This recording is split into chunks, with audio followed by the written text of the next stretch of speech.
Bien, nos estamos preguntando, nuestra amiga Lupe se acababa de preguntar que además existían otros problemas que hacen que el agua deje de ser un recurso renovable.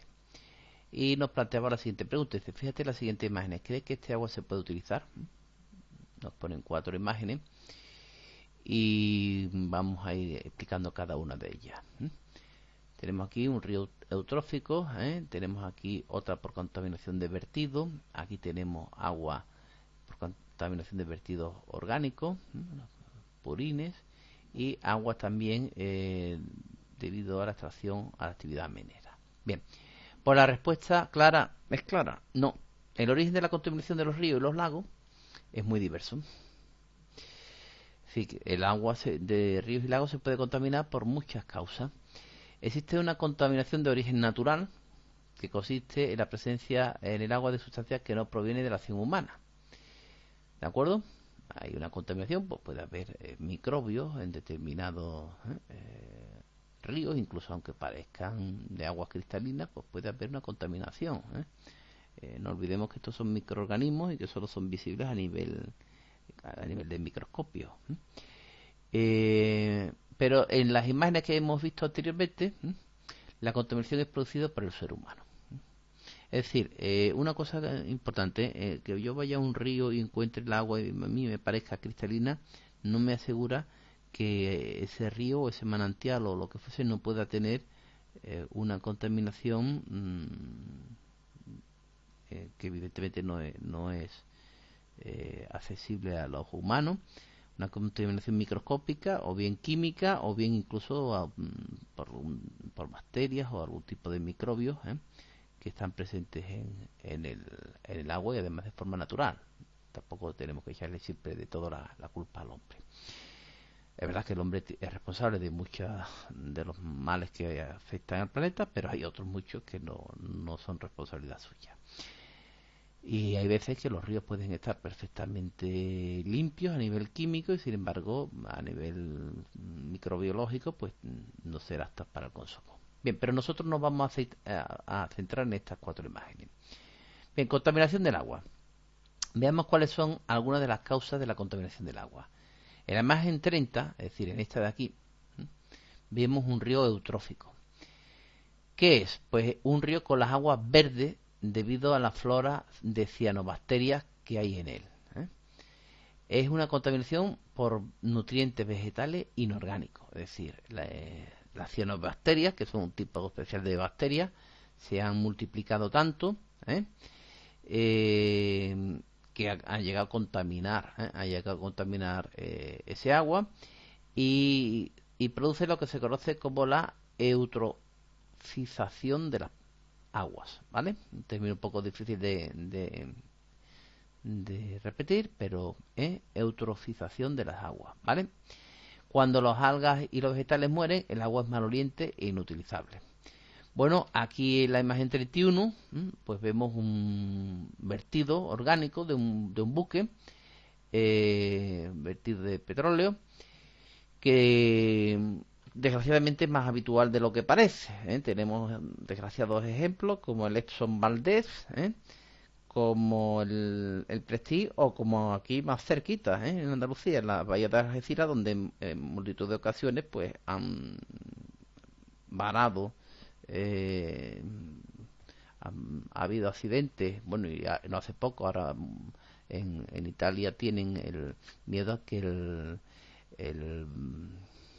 en fin, el desastre el, ¿cómo se llama? Costa Crucero, pues vierta vertidos al mar, vierta todo tipo de residuos, ¿de acuerdo? Todo el fuel y todo el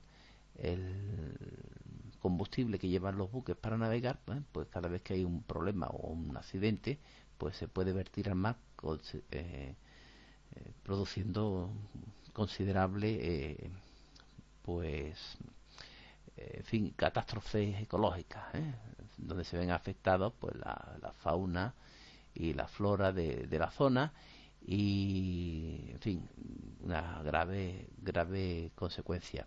Pero ya digo que es más habitual de lo fin, de lo que parece, desgraciadamente.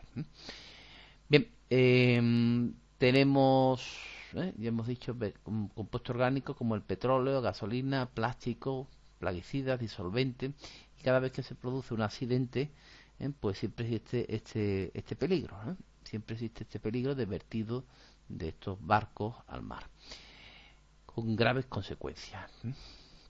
Bien, en la imagen 32 vemos los excrementos de los cerdos, purines. Es una contaminación por desechos orgánicos, producidos por los seres humanos, el ganado, etcétera.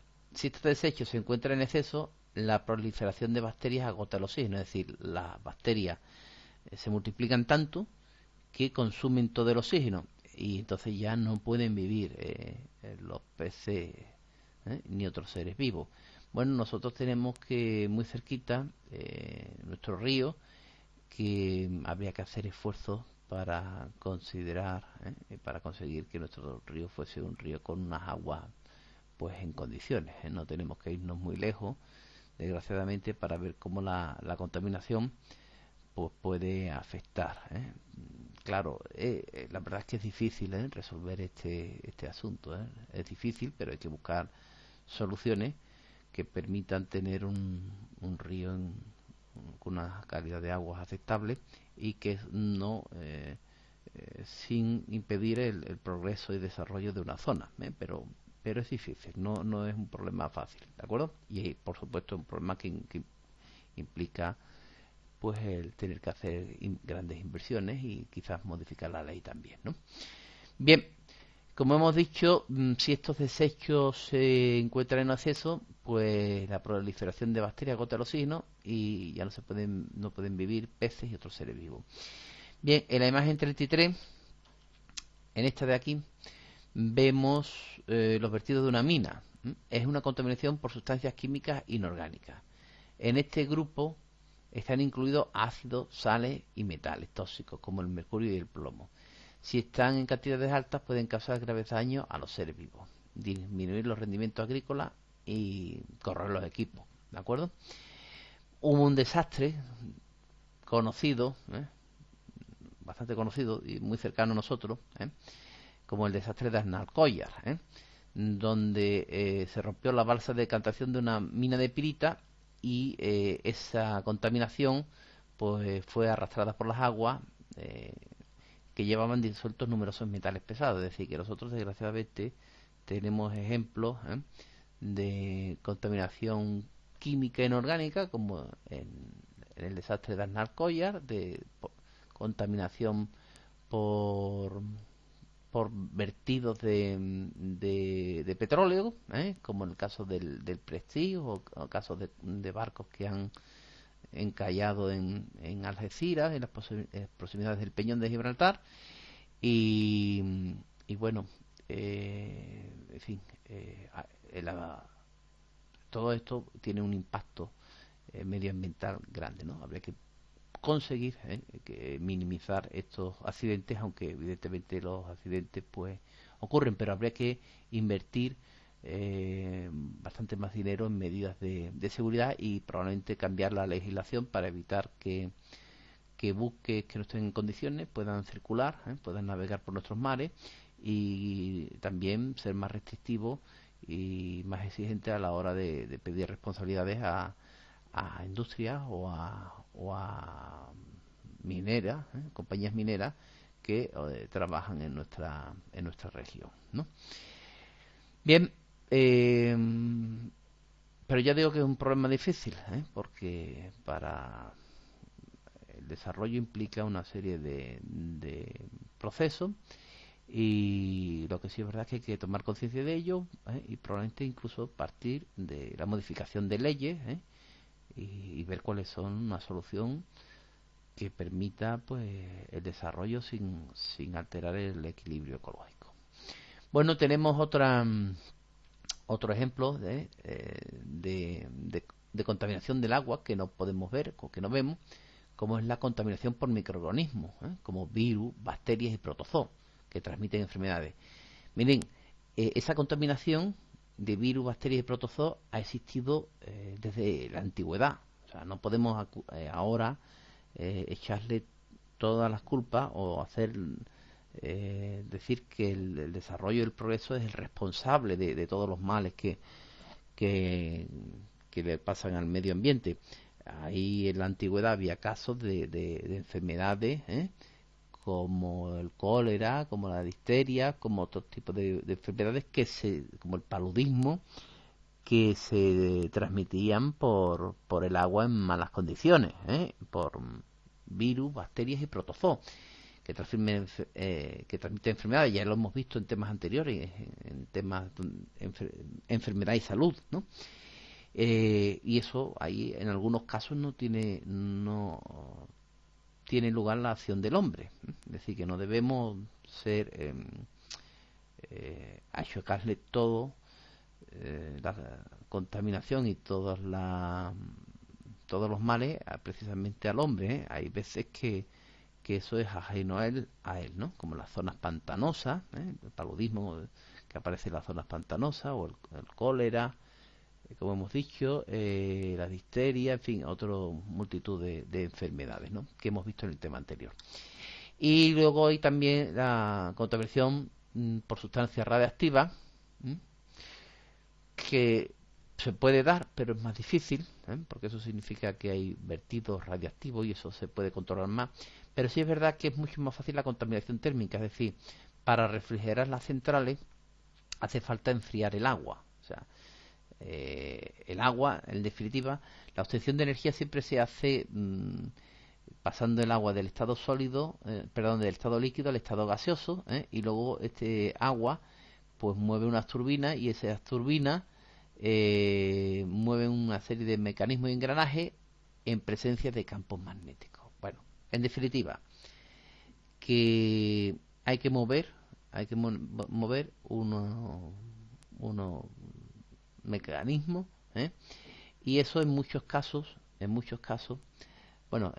no, en todos los casos se hace mediante turbinas. Lo que pasa es que unas veces está movida por la acción del agua directamente cuando cae desde una altura, por ejemplo en las centrales hidroeléctricas, el agua cae y mueve esta turbina, y esta turbina es la que mueve la dinamo, y para que ustedes lo entiendan, ¿no? Y entonces se genera energía eléctrica. Y otras veces lo que se hace es que se calienta el agua hasta pasar al estado gaseoso, y entonces en el estado gaseoso pues ese gas, esa presión mueve estas turbinas, ¿no? Y estas turbinas pues a su vez mueven los mecanismos adecuados. El calentar el agua pues puede ser quemando carbón, quemando petróleo, o obtener la energía mediante las radiaciones, mediante la energía, los procesos de fisión nuclear. Y ese agua a una elevada temperatura es producida por centrales de energía que elevan la temperatura de las aguas, pues la vierten de nuevo al río, y entonces eleva la temperatura. Entonces, claro, un nivel elevado de temperatura pues puede acabar con la vida, o alterar el ecosistema, o acabar con la vida de determinadas especies. Es verdad que al ser solamente un aumento de temperatura, pues simplemente cuando cese la actividad la temperatura disminuye y en muchos casos se vuelve a recuperar, pero no deja de ser un tipo de contaminación. Y ahora, como curiosidad, decir que para poder consumir el agua dulce es necesario que sea potable. Es decir, que el ser humano y el resto de los seres vivos no puedan correr el riesgo de coger enfermedades como la gastroenteritis, el cólera, hepatitis, o malaria, como hemos visto anteriormente. Y existe una normativa de la Unión Europea que establece cuáles son las cantidades de minerales, el pH que el agua debe tener, la contaminación, la suciedad, etcétera, etcétera. Es decir, se está regulando, se está legislando sobre un tema tan importante como es el agua, y que el agua esté en condiciones para el consumo humano, como ya hemos dicho a lo largo de muchos apartados en este tema y en los anteriores. ¿De acuerdo?